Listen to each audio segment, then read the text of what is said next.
সংমিশ্ৰিত পাম পদ্ধতিয়েই হওক বা যৌথ কৃষি ব্যৱস্থাই হওক, ই কৃষক পশুপালকক আৰ্থিকভাৱে যথেষ্ট লাভান্বিত কৰি আহিছে।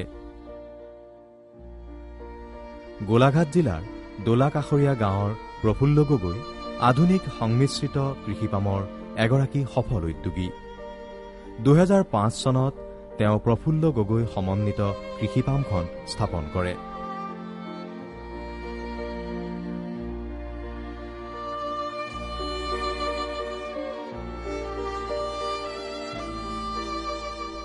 এই সংমিশ্ৰিত কৃষিপামত উদ্যান শস্য, বৰ্ণশংকৰ গাই গৰু, হাঁহ কুকুৰা আৰু সমন্বিত গাহৰি তথা মীন পালন কৰি আদৰ্শনীয় পথ দেখুৱাইছে।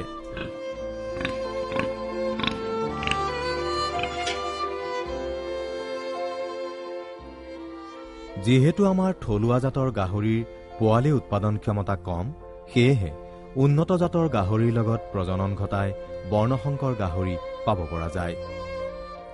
প্ৰফুল্ল গগৈৰ গাহৰি পামত হেম্পশ্বায়াৰ জাতৰ মতা গাহৰিৰে প্ৰজনন পাম এখন গঢ়ি তুলিছে। এই জাতৰ গাহৰিৰ বৰণ ক'লা আৰু আগঠেঙৰ ওপৰলৈ কিছু অংশ বগা। গড়ে প্ৰায় 8টাকৈ পোৱালি দিয়ে। এই গাহৰি প্ৰজনন পামখনৰ পৰা হোৱা লাভালাভৰ প্ৰসংগত প্ৰফুল্ল গগৈয়ে আমাক এনেদৰে কয়। মোৰ নাম শ্ৰী প্ৰফুল্ল গগৈ।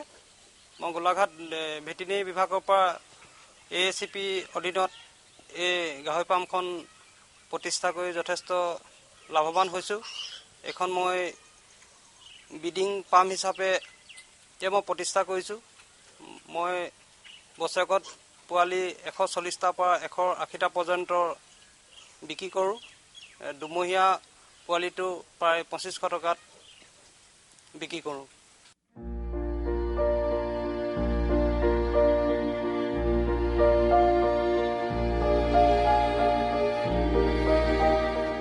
সমন্বিত গাহৰি আৰু মীন পামত প্ৰফুল্ল গগৈয়ে হেম্পশ্বায়াৰ জাতৰ গাহৰি পালন কৰিছে। বৰ্তমানে এই পামখনত 9জনী মাইকী গাহৰি, 1টা মতা গাহৰি আৰু 63টা পোৱালি আছে। এই পোৱালিবোৰ দুমহীয়া হোৱাৰ পিছত প্ৰতিটো পোৱালিৰ বিনিময়ত 2500 টকাকৈ বিক্ৰী মূল্য তেওঁ লাভ কৰে।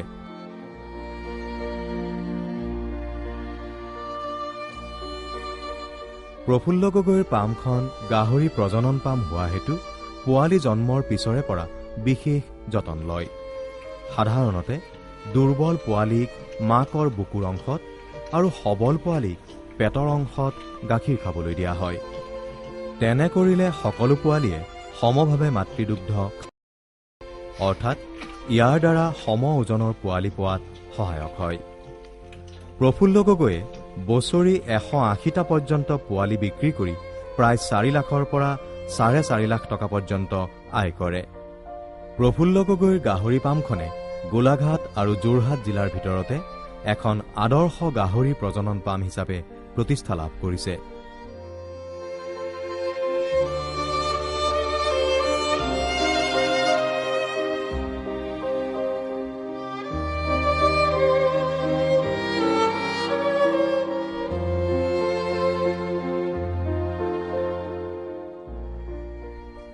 আমাৰ ৰাজ্যত এচাম গাহৰি পালকে বিজ্ঞানসন্মত গঁড়াল সজোৱাৰ বিপৰীতে আন এচাম পালকে মুকলি পদ্ধতিত ঘৰৰ পিছফালে গাহৰি পালন কৰা দেখা যায়।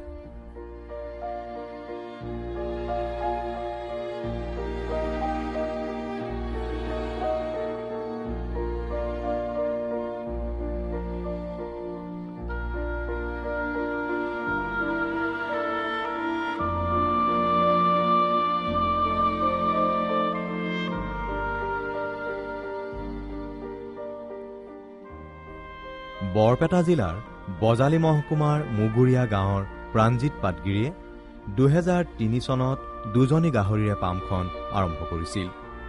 মুকলি পদ্ধতিত গাহৰি পালনত কিছু অসুবিধা থাকে যদিও গাহৰিৰ ক্ষেত্ৰত বেমাৰ আজাৰ সীমিত হোৱা বাবে কিছুসংখ্যক গাহৰি পালকে এনেদৰে মুকলিভাৱে গাহৰি পালন কৰে।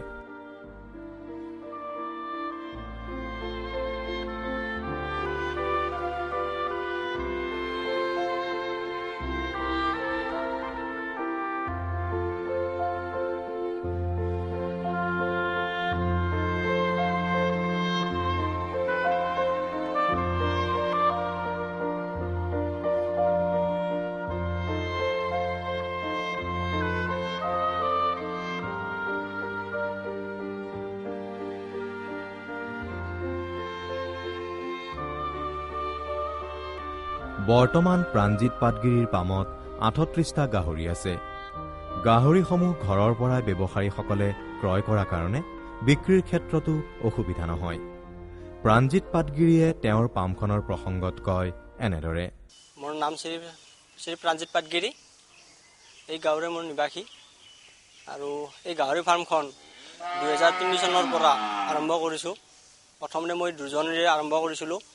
এতিয়া মোৰ সৰু ডাঙৰে প্ৰায় 38জনী আছে আৰু এনেকুৱা এই গাহৰি ফাৰ্মৰ পৰা বিশেষ লাভজনক এইটো বস্তু।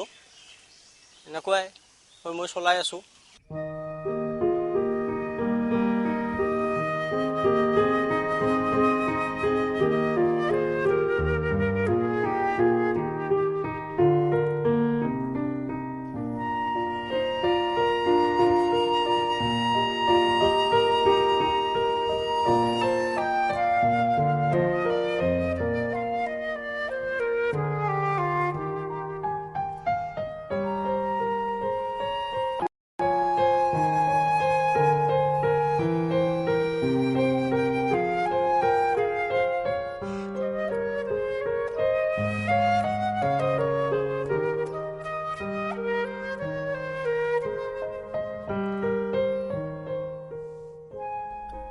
গাহৰি সৰ্বভক্ষী জন্তু বাবে ই সকলো খাদ্য খায়। সেয়েহে হোটেল, ৰান্ধনীঘৰৰ পেলনীয়া খাদ্যবস্তু, বন আলু, বনকচু, পানী মেটেকা আদি খুৱাই গাহৰি পালন কৰিব পৰা যায়। পশুপালন বিভাগৰ পৰা পোৱা সহায় সহযোগিতাৰ প্ৰসংগত প্ৰাণজিৎ পাটগিৰিয়ে এনেদৰে কয়। বিভাগৰ পৰা ভালেখিনি সহায় সহযোগ পাইছোঁ। আমাৰ হিতেশ পাঠক ছাৰ আছে। কিবা অসুবিধা হ'লে হিতেশ পাঠক ছাৰক খবৰ দিওঁ, আহি যিখিনি লাগে ঔষধ পাতি তেখেতে দি দিয়ে। এনেকৈ চলাই আছোঁ। বজালী অঞ্চলত পশুপালন আৰু পশু চিকিৎসা বিভাগে পশুপালকসকলক বিভিন্ন আঁচনি যোগে সহায় আৰু সহযোগিতা আগবঢ়াই অহাৰ প্ৰসংগত বাঘমাৰা ৰাজ্যিক পশু চিকিৎসালয়ৰ পশু চিকিৎসা বিষয়া ডাক্তৰ হিতেশ পাঠকে এইদৰে মত ব্যক্ত কৰে। পশুপালনৰ জৰিয়তে নিবনুৱা যুৱক যুৱতীসকলে আত্মসংস্থাপন হ'ব পাৰে। এতিয়া বজালী অঞ্চলতে এতিয়া বিশেষ এটা উদাহৰণ আছে, যিটো উদাহৰণৰ জৰিয়তে আমাৰ বজালী অঞ্চলত দুগ্ধ পাম, হাঁহ পাম, কুকুৰা পাম, গাহৰি পাম, ছাগলী পাম এইবিলাকৰ জৰিয়তে নিবনুৱা যুৱক যুৱতীসকলে অৰ্থনৈতিক দিশত আৰ্থিক দিশত উন্নতি লাভৱান হৈছে।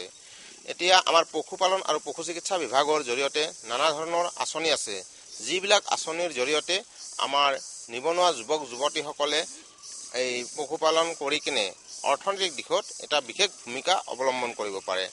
আমাৰ পশুপালনৰ বিভাগৰ জৰিয়তে যিটো আমাৰ RKVI আঁচনি, ডেইৰী প্লাছ, পিগাৰী ডেভেলপমেণ্ট আঁচনি, ছাগলী উন্নয়ন আঁচনি বা অন্যান্য কিছুমান আঁচনি আছে, এছকাৰ্ড আঁচনি আছে, যিবিলাকৰ জৰিয়তে যুৱক যুৱতীসকলে আত্মসংস্থাপন হ'ব পাৰে।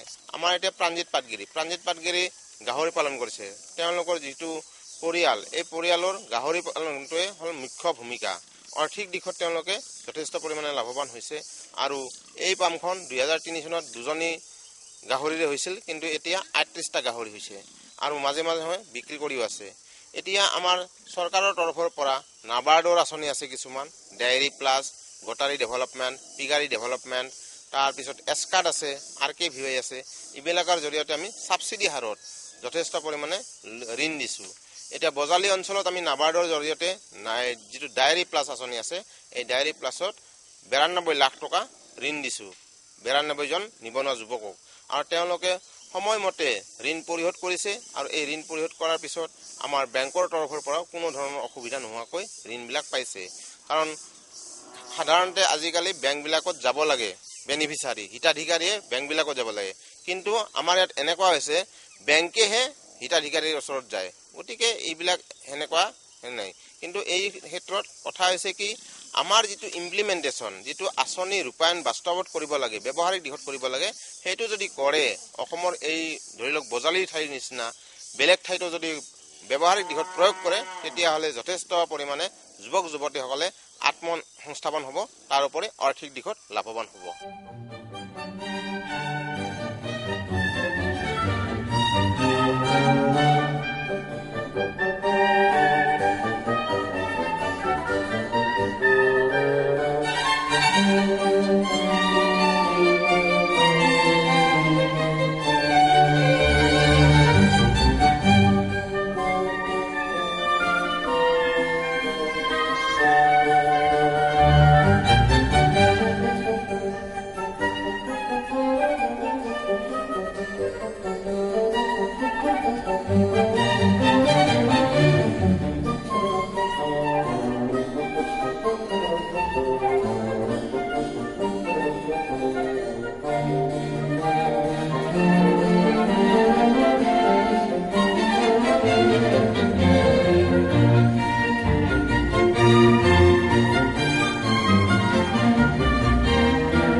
দেশৰ মুঠ গাহৰিৰ প্ৰায় 28% গাহৰি আছে উত্তৰ পূৰ্বাঞ্চলত। এই থলুৱা গাহৰি অনুৎপাদনশীল যদিও ৰোগ প্ৰতিৰোধী ক্ষমতা অধিক। ৰাজ্যৰ প্ৰয়োজনীয় গাহৰি মাংসৰ চাহিদা পূৰাবলৈ হলে উন্নত জাতৰ গাহৰিৰ সতে প্ৰজনন কৰাই বৰ্ণসংকৰ গাহৰি পালন কৰিব লাগিব। পশুপালন আৰু পশু চিকিৎসা বিভাগে গাহৰি পালকৰ প্ৰয়োজনীয় চাহিদা পূৰাবলৈ চৰকাৰী গাহৰি প্ৰজনন পামকেইখনক কাৰ্যক্ষম কৰি তুলিছে, যিয়ে উন্নত জাতৰ আৰু বৰ্ণসংকৰ গাহৰি পালনৰ পথ প্ৰশস্ত কৰি তোলাৰ বাবে প্ৰতিশ্ৰুতিবদ্ধ।